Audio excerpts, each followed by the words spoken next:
Hey guys, welcome back. I hope you are having an amazing day. Let's get right into the stories. The first one is an entitled People story. I own a thriving business, but due to unexpected circumstances, I found myself trapped overseas for an extended period of time. Travel restrictions and the chaotic state of the world made it a challenging journey back to my home country of Russia. As I finally returned, I discovered that my absence had caused significant turnover in our staff. Many employees had quit out of fear or succumbed to the virus and never returned. During my absence, I had maintained constant communication with the store manager who had taken charge in my absence. His dedication and competence were invaluable in keeping the business afloat. However, he had to hire several new employees to fill the gaps left by those who had departed. While I usually like to personally meet and greet new hires, I entrusted the hiring process entirely to my capable manager. Little did I know that a troublesome situation was brewing in my absence.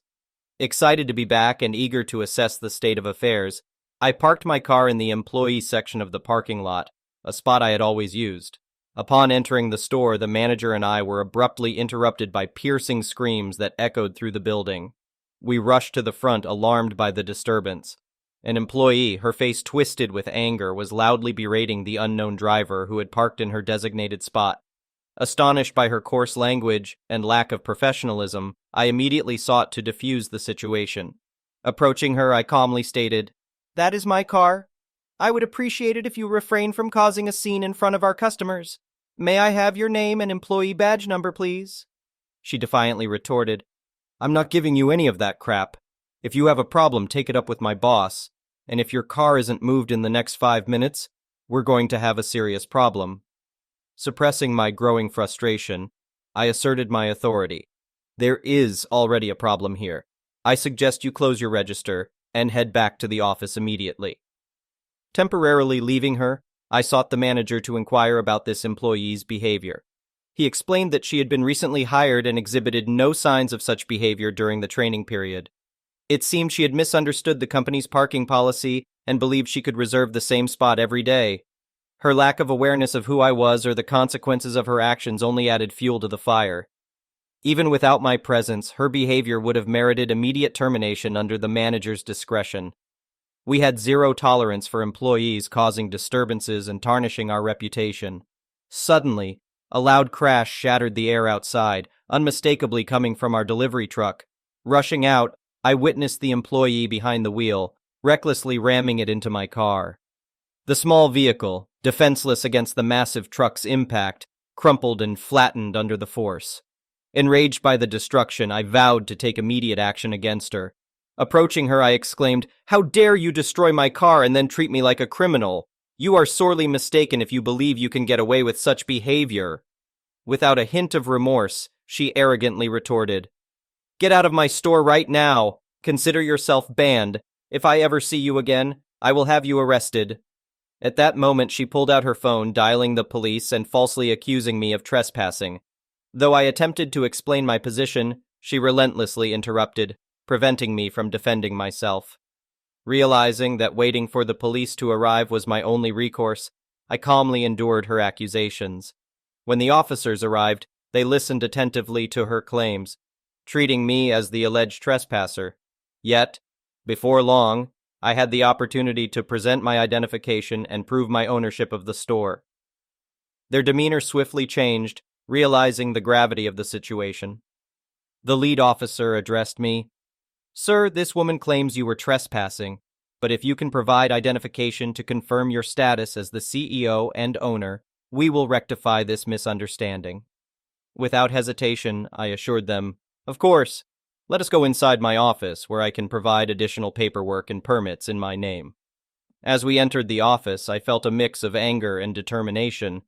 Turning to face both the police and the employee, I sternly declared, "You are hereby fired for your abhorrent behavior, unauthorized use of company property, and destruction of my car. Furthermore, I will press charges against you for these offenses. In your own words, I banish you from this store, and should you dare to return, you will face immediate arrest." The police, now aware of the extent of her actions, promised to assist me in seeking justice and recovering the damages.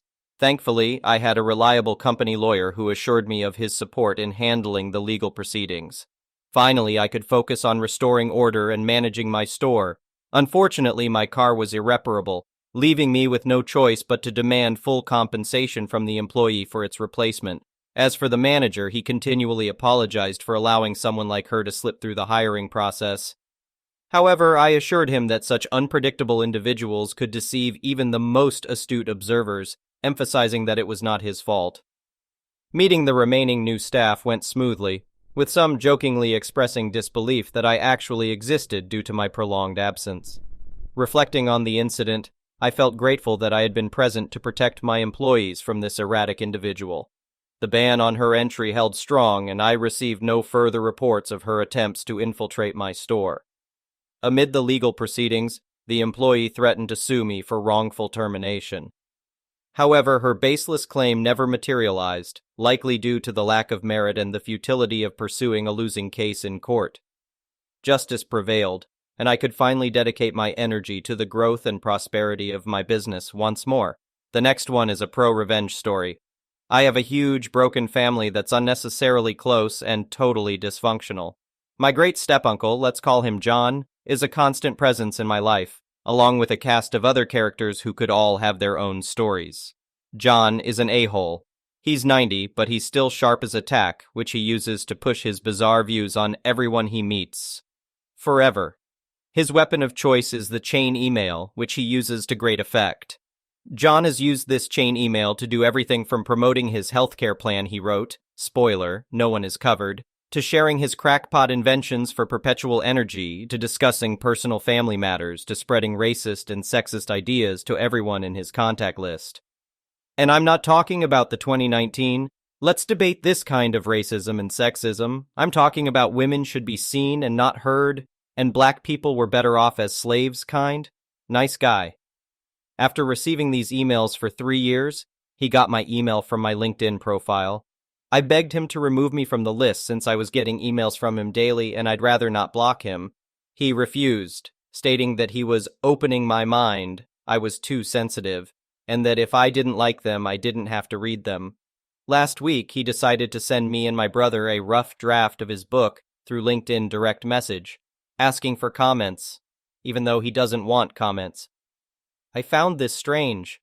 Why didn't he send it to the email list? Well, I decided to read the book. And it turns out that the reason he didn't send it to his list is because it is the most bizarre, sickening commentary on sexual harassment I have ever read. He wanted me to validate if it was normal before he sent it to his publisher, even though he doesn't have one. My little brother was so upset by it that he told me he never wanted to speak to John again. To spare you the details, his thesis is that women want to be abused. John has been divorced 4 times. The most interesting part was a little biographical section about things he had done that would constitute sexual harassment in 2019. Not just minor things, bad stuff like a secretary who worked for him, he's a doctor, and repeatedly told him no, eventually quitting her job because he wouldn't stop pursuing her. He told it as a humorous anecdote. He also included another incident about trying to hook up with one of his patients. They always reveal themselves. So I gave him what he asked for. I provided a full, scorched earth review of his manuscript, highlighting key quotes and tearing it apart for being anachronistic garbage. I paid close attention to the biographical details, calling out the harassment for what it truly was. Could I have sent it to him via LinkedIn DM? Sure. Did John extend me that courtesy when he used the chain email list to inform everyone he knew that my dad was out of work, causing great embarrassment? No. So I did what John would have done. I replied all to his chain email list with my full review. Everyone from his neighbor to his kids to his ex-wife to his dentist got to see who the old man really is. While I doubt anyone was surprised, he's super grabby and creepy. Seeing it in his own words surprised a lot of people. The response was pandemonium. All sorts of people started arguing over the harassment, mostly furious with John, which pleasantly surprised me.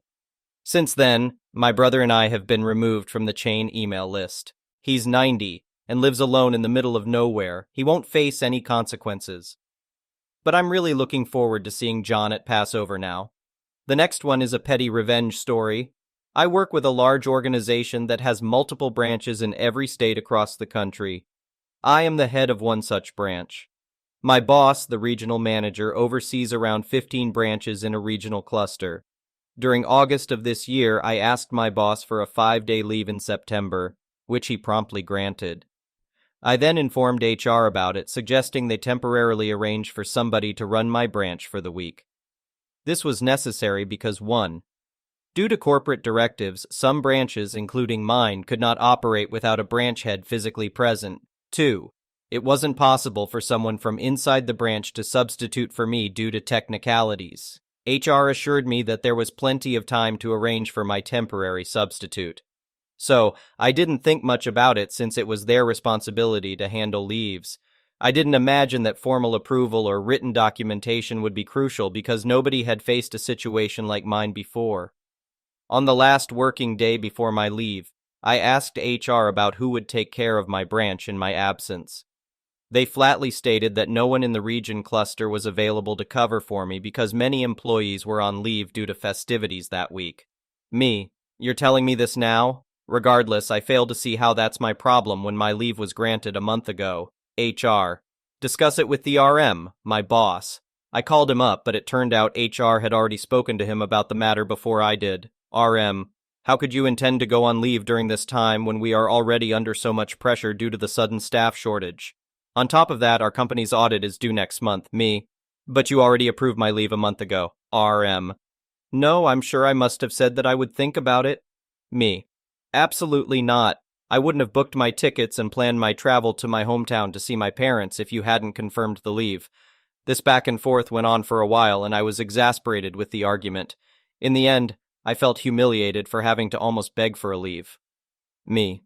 Fine, I won't go. At that point, I arguably felt my dignity was more important than a few days off work. RM. Huh? Okay. He was speechless at my sudden surrender. So my leave was canceled.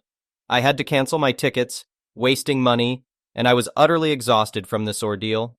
A few days later, we received a notification about the annual Interstate Staff Soccer Tournament organized by corporate. If selected, I would be playing for my state. The tournament, from selections to the final, would last a month. Soccer happens to be one of my favorite sports. Guess who applied and got selected for the state team? Now here's the funny thing about sports and activities organized by our company's corporate center. The top management takes these events very seriously. If you are a participating employee, nothing on this planet can make you choose to sit at your desk and focus on your job instead of participating. So, although not on leave per se, I was all set to go on a month-long tour across the country, playing soccer without the worry of managing a branch and getting paid in the process. Even without the leave fiasco, this was a fantastic opportunity. For those curious, extravagant events like these are not unheard of in big Fortune 500 companies. My organization is a large conglomerate and the third largest employer in our country. Still, it always surprises me that they can spare 150, 200 employees for a month of fun while some regions suffer from staff shortages. My boss's office was eventually informed about my participation in the event, and they were advised to excuse me from my duties until the tournament was over. The day before leaving, I drove down to the RM's office to formally inform him about my participation in the event and my expected month-long absence. He looked expressionless and weakly asked me, "Why did you really participate?" Me. Well, you see, if I had been on a short leave in my hometown this week, I wouldn't have been able to participate in the tournament or even try out for the selections. It's a shame I couldn't take that leave. The defeated look on his face was priceless. The next one is an entitled parent story. Gotta put this out here. Most absurd EP situation I've personally encountered. My husband and I looked to hire a local husband and wife small business to clean and do maintenance projects on our house before our baby comes in a few weeks. They came by tonight to take a look at the projects and surprise! They brought their 3 elementary-age children. No biggie, I thought. Not ideal. But I like children and like the idea of our home being a welcoming place for them. We'll let it go. We opened the door, and the children scattered. All 3 took off screaming in different directions with their shoes on. One ended up in my bedroom, and 2 on different ends of the living room where they all 3 started pulling my daughter's carefully organized, orderly toys off the shelves at an extremely rapid pace. "Well, they sure made themselves at home," the mom beamed. "They sure love your house."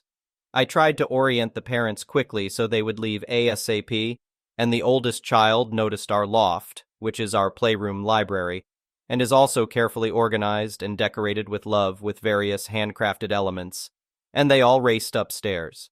We have 4 kids of our own, but managed to mostly keep things orderly. Each toy has a place. We have some small and breakable pieces from my and my husband's childhood, and all the books are shelved alphabetically in categories. All 3 children started shrieking at the sight of the room. I was trying to wrap up the discussion with the mom. Then the stomping started, and the clanging sounded like jumping off furniture. I paused for the mom to say something, but she didn't even bat an eyelash. Then came a crash that could only have been furniture falling over. The mom again didn't so much as comment.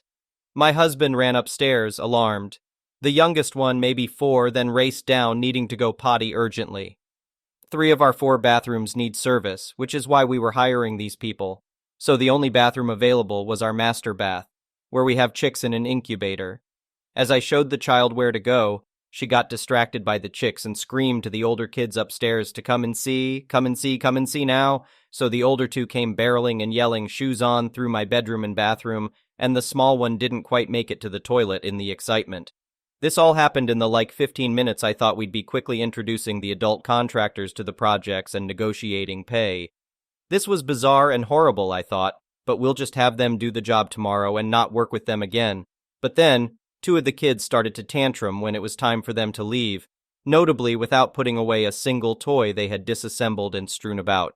Mom says, "It's okay, we'll be back so you can play more with them tomorrow." What the duck? She was expecting to bring the children and leave them unsupervised in my home, or maybe she expected me to provide childcare while she performed tasks clearly unsafe for children in closed-off rooms for 7 hours. Of course, we are canceling. I'm almost too shocked to even be upset. I just checked upstairs and found a shelf of books partially toppled. Every toy in the living room is in pieces on the floor. Pee is not in the toilet. It happened so fast, I just can't. What? The next one is an entitled parent story. This happened in the mid-90s, but I just saw a TikTok about asking the new mom if it's okay to hold the new baby, and it reminded me of this. I was 10 days past my due date with our first baby when my water finally broke.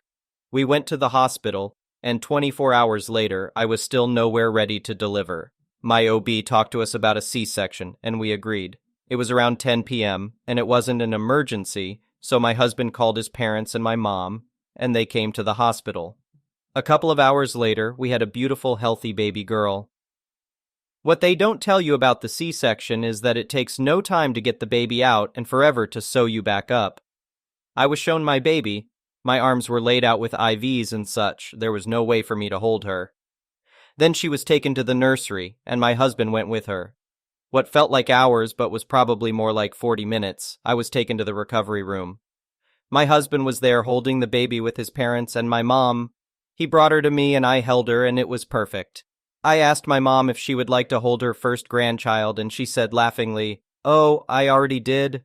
I was still so tired and dopey that it didn't really register. If this had been the end of it, it would probably be a non-issue. I blame the nurse who offered my new baby to my mom, but for the rest of her life, she passed away 2 years ago, she'd bring it up all the time. She would continually refer to our daughter as her girl, even when she was an adult living on her own. When I would remind her that she was in fact my daughter, but she was indeed her own person, she would always say, "Nope, she's mine, I held her first."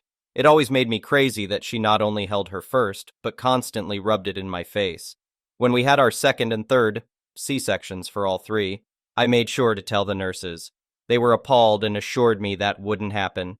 My husband and I were alone in recovery, just us and the new baby, for those births. My mom was pissy about it each time, and would then remind me that she held my oldest before I did.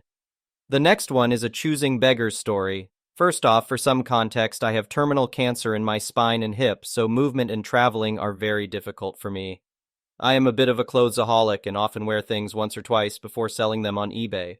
Additionally, I am a size 24, and finding fashionable, fun, and affordable clothing in this size is difficult. While places like ASOS and Amazon offer larger sizes, it's not always cheap. I've been selling on eBay for over 9 years, and this is the worst choosy beggar I have ever come across. I posted 4 dresses, 3 tops, 3 bottoms, 2 pairs of sandals, and 2 handbags, which would normally bring me around 100 to 150 pounds. Let's call the customer Karen. She messages me about one of the dresses and asks me what is the minimum price I will accept. I tell her they are all on auction and she's welcome to bid. She tells me she can't wait to bid because she has an event to go to that weekend. She expresses interest in all of my items and offers me 25 pounds for the lot. One of the dresses alone cost me 75 pounds and has only been worn once, so I simply reply no. She proceeds to harass and beg me to sell her this one dress for 5 pounds. I refuse, and she again offers me 25 pounds for the lot, but with the condition that I deliver it to her, which is about 40 miles away from where I live. I reply no once again. She then tells me that she is diabetic, can't work, has 2 small children, and can't afford to buy clothes in that size. Remembering those difficult times, I decide to be kind and generous.